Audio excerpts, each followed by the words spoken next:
أحبائي خذوا مني سلامي يرف عليكم مثل السحاب فؤادي عندكم يضحي ويمسي يلازمكم وإن بعدت ركابي أحبائي خذوا مني سلامي يرف عليكم.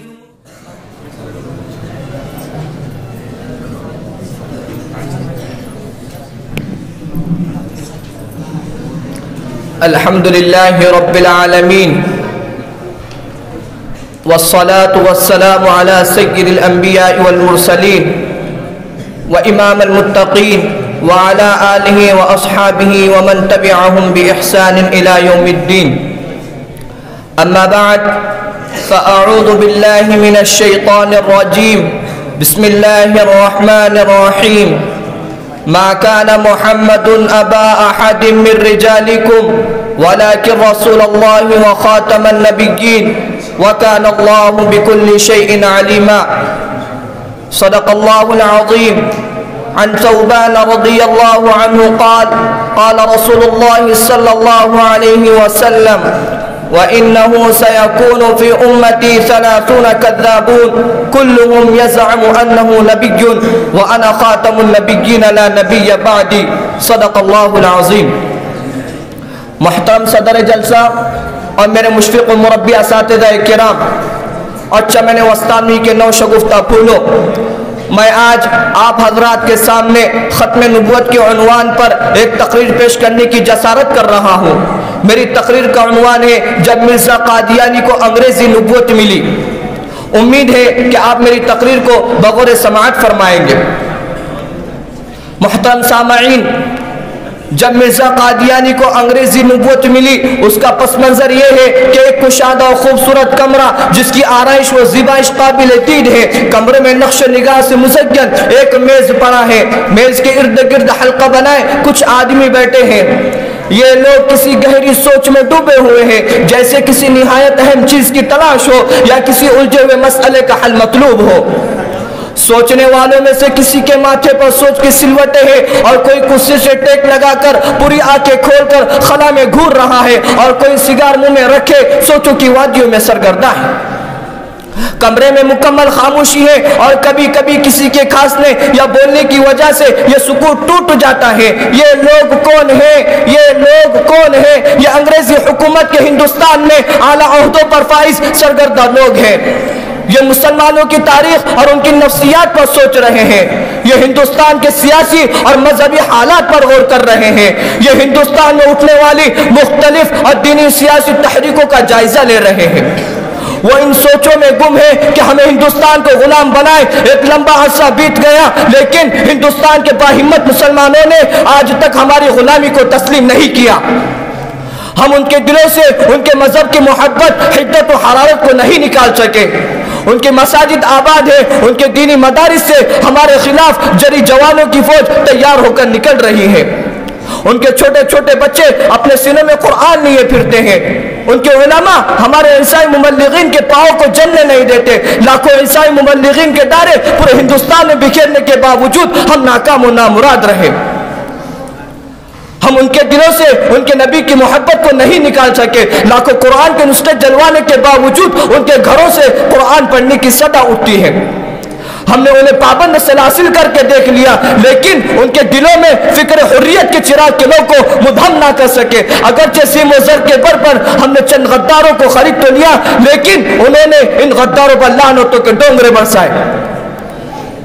کرسی صدارت پر بیٹھا ہوا گنجے سر والا آدمی اپنی مونچھوں کو مڑوڑتا ہوا بولا کہ میں نے وہ راز پا لیا ہے، میں نے وہ راز پا لیا ہے جس سے مسلمانوں کو دائمی غلام بنایا جا سکتا ہے. وہ بولا کہ جہاد ہی وہ جذبہ ہے جو مسلمانوں میں جرأت، ہمت اور شجاعت پیدا کرتا ہے اور ان کے ہاتھ ہمارے گریبانوں تک پہنچاتا ہے.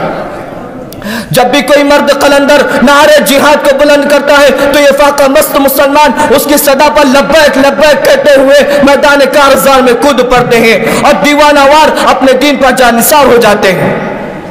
ایک مسلمان جب ہم سے برسر پیکار ہوتا ہے تو اس کی آنکھوں کے سامنے موت نہیں بلکہ نعمتوں سے لدی جنت اور اللہ اس کے رسول سے ملاقات کی تڑپ ہوتی ہے.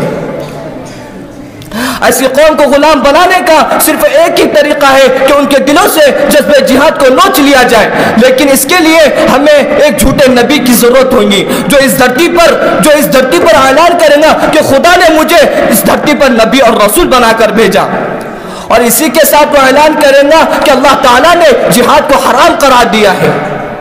نبوت کا دعویٰ کرنے سے زیادہ لوگ مسلمانوں کی محبتوں اور عقیدتوں کا رخ اپنی اچھی جماعت بنا لے گا، اور پھر وہ اور اس کی جماعت جہاد کے حرام ہونے کی تبلیغ و تشہیر کریں گی۔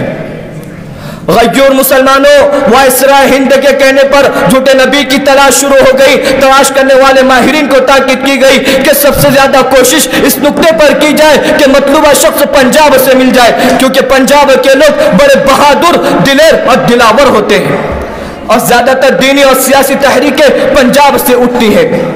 جھوٹے نبی کی تلاش کرنے والی ٹیم اپنے مشن پر روانہ ہوتی ہے۔ کچھ دنوں بعد ٹیم کا ایک شخص اپنے ساتھ درمیان قد کے ایک آدمی کو لاتا ہے جس کا منہ میلا کچیلا، آنکھیں چھوٹی چھوٹی اور موٹے موٹے ہونٹ جن پر سیاہی پھیلی ہوئی، سر اور داڑھی کے بال الجھے ہوئے، کنگھی سے نہ آشنا، اور بڑے بڑے اور گہرے کان جیسے چھوٹے چھوٹے پیالے ہو، دانتوں سے جھانکتی ہوئی پیلاہٹ، کپڑوں پر میل کی تہ، خاک میں اٹے ہوئے جوتے اور غیر متوازن جسم۔ یہ شخص چھوٹے چھوٹے قدم اٹھاتا ہوا اور جھومتا ہوا کمرے میں داخل ہوتا ہے۔ جھوٹے نبی کا انتخاب کرنے والی ٹیم کے ممبران کمرے میں بیٹھے ہیں۔ وہ حیرت زدہ ہو کر آنے والے آدمی سے پوچھتے ہیں کہ تمہارے ساتھ یہ شخص کون ہے؟ وہ جواب دیتا ہے کہ جناب یہ آپ کے انگریزی نبوت کا امیدوار ہے۔ وہ غصے سے کہتے ہیں تمہیں اس کے سوا کوئی اور نہ ملا؟ یہ انسان ہے کہ بھوت؟ اس کی شکل دیکھ کر ہمیں متلی آ رہی ہے، اور لوگ اس کو کیسے اپنا نبی مان لیں گے؟ برادران قوم و ملت، آنے والا شخص جواب دیتا ہے کہ جناب ہم نے پورا ہندوستان چھان مارا، بڑے بڑے غداروں اور دولت و اقتدار کے حریصوں کو اس کام کے لیے تیار کرنے کی بے انتہا کوشش کی، لیکن ہر ایک نے نفی میں جواب دیا۔ انہوں نے کہا جناب نبوت کا دعویٰ تو بڑی دور کی بات ہے، جناب نبوت کا دعویٰ تو بڑی دور کی بات ہے، ہمیں یہ سوچ کر ہی کپکپی سی آتی ہے اور جسم میں سرد لہر دوڑ جاتی ہے۔ جناب ہم نے یہ تجربہ کیا ہے کہ مسلمان کتنا ہی گناہ گار ہو لیکن وہ اپنے نبی سے بے پناہ محبت کرتا ہے، وہ اپنے نبی کی عزت، وہ ناموس پہ جان قربان کرنا اپنے لیے سعادت عظمیٰ سمجھتا ہے۔ یہی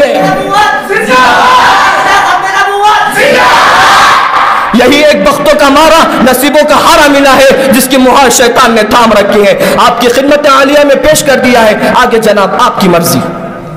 لیکن ایک بات یاد رکھیے، یہ دیکھنے میں پھٹا پرانا اور فرسودہ اور بشکل معلوم ہوتا ہے، لیکن ہے بڑی کام کی چیز، اور جھوٹی نبوت کے لیے جن اوصاف رذیلہ کی ضرورت ہوتی ہے اس میں بدرجہ اتم موجود ہے۔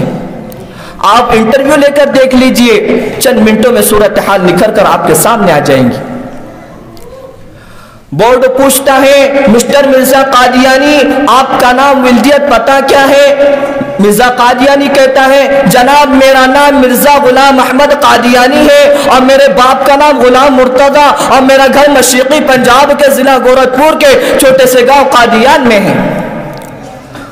بورڈ پوچھتا ہے مسٹر مرزا قادیانی تمہاری تعلیم؟ مرزا قادیانی کہتا ہے جناب میں ٹوٹی پھوٹی اردو اور ٹوٹی پھوٹی انگریزی اور بہت ٹوٹی پھوٹی عربی جانتا ہوں۔ بورڈ پوچھتا ہے مسٹر مرزا قادیانی آج کل کام کیا کرتے ہو؟ مرزا قادیانی کہتا ہے جناب میں آج کل سیالکوٹ کی کچہری میں منشی ہوں۔ بورڈ پوچھتا ہے مسٹر مرزا قادیانی نبی تو علم کا سمندر ہوتا ہے اور تمہاری تعلیم تو بہت کم ہے، مگر ہمیں اپنی نبوت چلانے کے لیے بہت سارا لٹریچر اور کتابیں چاہیے، تو یہ کتابیں اور لٹریچر کون لکھے گا؟ مرزا قادیانی کہتا ہے جناب آپ فکر نہ کریں، میرا ایک دوست حکیم نور الدین ہے، وہ پڑھا لکھا آدمی ہے اور پہلے اسلام کے بہت سارے بنیادی عقائد کا باغی ہے، وہ ہر قدم پر میرے ساتھ ہوگا، اور کچھ علماء سو اس کے دوست ہیں وہ بھی آ جائیں گے، باقی قرآن و حدیث کے لیے عیسائیوں یہودیوں کی ٹیم آپ مجھے دے دیں، وہ سب مل کر کتابیں اور لٹریچر تیار کریں گے، کتابوں میں میرا نام چلے گا اور اس طرح پورے ہندوستان میں میرے علم کا ڈنکا بجے گا اور میں اپنا نام سلطان القلم رکھ لوں گا۔